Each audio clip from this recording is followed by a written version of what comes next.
রাত 8টা। আমি আসছি এখন খেজুরের রস খাওয়ার জন্য। আসলে এখানে অন্ধকার তো, রাত্রেবেলা অনেক কুয়াশা, বাপরে বাপ। এগুলো কিন্তু সব আমার মুখের দোয়া। যাই হোক, মানে এত ঠান্ডার এত কুয়াশা পড়ছে আজকে। আজকে হলো 25 তারিখ।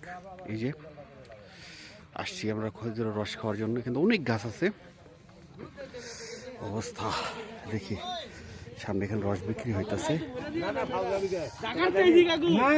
ওই আগের 100 দেয়া গেছে, আপনি বোঝাই পারতেছেন না তো ভাও দিলেন কি আপনি? আপনার যে বন্ধু রাস্তা ম্যাপেন না কি যে ভাও দিলেন আমি? আপনি তো বললেন টাকা দেওয়া হবে, আপনি টাকা আমার হাতে দিলেন।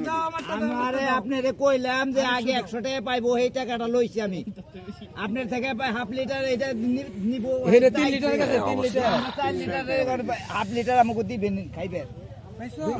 বালতি ভরা এই 2 গ্লাস আপনারা একটু বেশি বুঝেন। আমাকে বললেন যে ওই টাকা মামুনের, আমি মামুনের টাকার এইটাই মামুনের মিটি দিছি। আবার কি ওই টাকা তো দেন। খেজুরের রস। তুই খাবি একটু? ঠান্ডা লাগছে।